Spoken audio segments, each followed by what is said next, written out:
What if I told you the entire world runs on a financial system built not on strength, not on stability, but on a quiet handshake made in a desert over 50 years ago? A deal so powerful it forces nations to play by the same rules, whether they like it or not. In 2025 alone, global oil purchases crossed $3 trillion, and almost every single transaction used one currency, the US dollar, not because it's flawless, but because the system was designed that way. This system has a name, the petrodollar, and chances are, no one ever explained it to you like this. To understand how it works, we need to rewind back to a moment when everything changed. August 15, 1971. A single announcement that quietly reshaped the global economy. On that day, President Nixon appeared on national television and made a decision that shocked the world. He announced that the United States would no longer exchange dollars for gold. Just like that, the foundation of global finance cracked.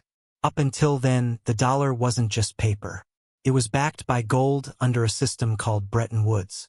Countries trusted it because they could trade their dollars for actual gold reserves. It gave the currency real weight, real credibility. But behind the scenes, there was a problem.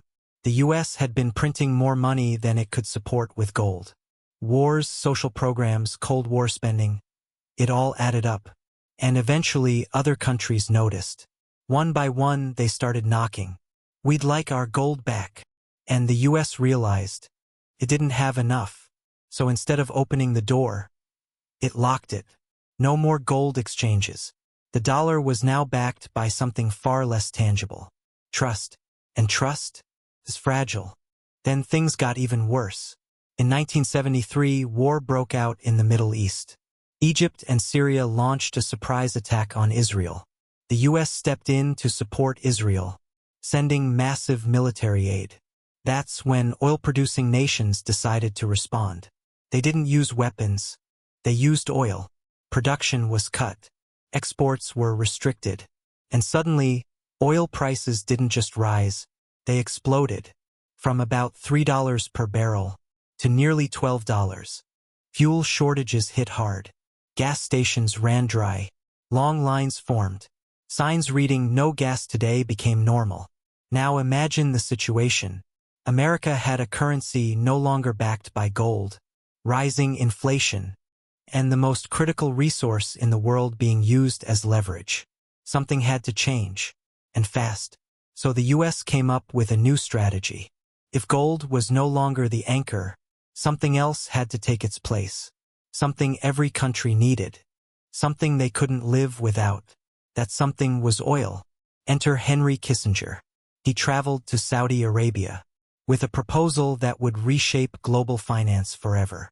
The idea was simple, but brilliant. Saudi Arabia would agree to sell its oil exclusively in US dollars. In return, the US would provide protection, military support, security guarantees, and weapons. But that wasn't all. Saudi Arabia would also reinvest its surplus dollars back into the United States, primarily through government bonds. In 1974, the deal was sealed, and within a year, other oil-producing nations followed. Now think about what that meant. If any country wanted oil, it first needed US dollars. No exceptions. Japan needs dollars. Germany needs dollars. Everyone needs dollars. Just like that, global demand for the US currency was locked in place. But the real genius of the system wasn't just in how oil was sold. It was in what happened afterward. Here's how the petrodollar system actually functions. It's a loop, a self-sustaining cycle. Step 1, oil is priced in dollars. So countries must hold dollars to buy energy. Step 2, oil exporters receive massive amounts of dollars, more than they can realistically spend domestically. So where does that extra money go? Back into the US. Through treasury bonds, banks, and financial markets. This process is known as petrodollar recycling. And then comes step 3. The US uses that incoming capital to fund its own economy. Government spending, debt, infrastructure, even the military. And here's the kicker. That same military helps protect the very oil supply that keeps the system running. It's a loop. The US doesn't need to own the oil. It just needs the world to keep using dollars to buy it. That's the real power. But there's another layer to this story. One that affects not just nations. That same military helps protect the very oil supply that keeps the system running. It's a loop. The US doesn't need to own the oil. It just needs the world to keep using dollars to buy it. That's the real power. But there's another layer to this story. One that affects not just nations. That's not coincidence. It's a system. And just like global finance, it operates quietly in the background. You can spend months fixing the damage, or take steps early to protect yourself. Because in today's world, if they can't find you, they can't exploit you. Now, back to the bigger picture. By the 1980s, the petrodollar system was unstoppable. The US dollar dominated global reserves. Treasury bonds became the safest place to store wealth. And American markets turned into the center of global finance. This gave the US an extraordinary advantage. Could borrow cheaply, spend heavily, and shift much of the economic pressure onto the rest of the world. Economists even gave it a name, exorbitant privilege. But the real power wasn't just economic. It was strategic, because the dollar isn't just money.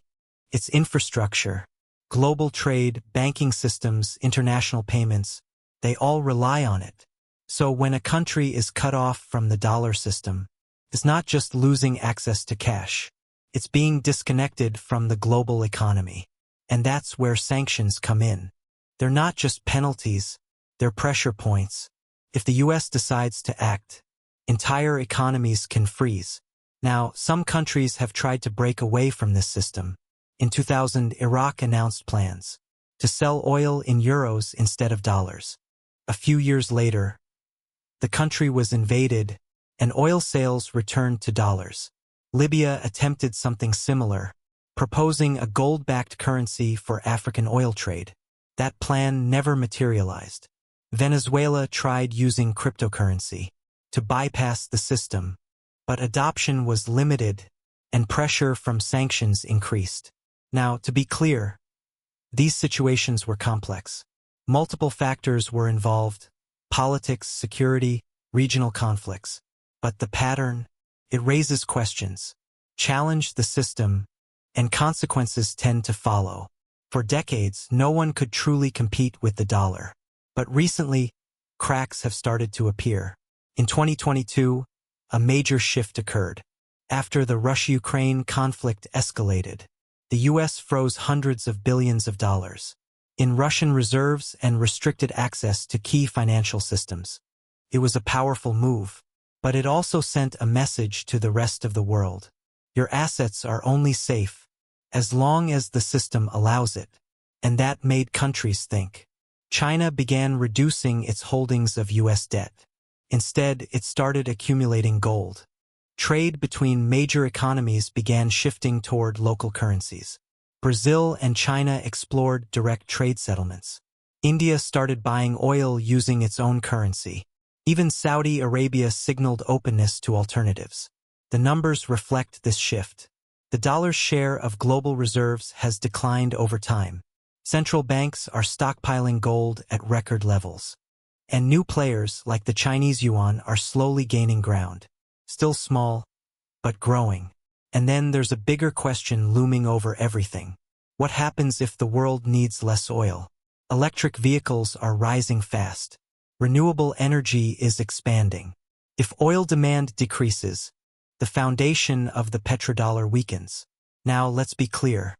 The system isn't collapsing overnight. The dollar still dominates global trade and finance. No single alternative comes close. But for the first time in decades, it's facing competition. Not from one rival, but from many. Small shifts, happening all at once. So here we are. A system built in the 1970s. Still running today. Still powerful. Still shaping the world. But no system lasts forever without challenge. The question isn't whether change will come, it's when. And more importantly, what replaces it. Because when the foundation of global finance shifts, Everything shifts with it.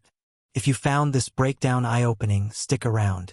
There's a lot more happening beneath the surface, and understanding it might just change how you see the world.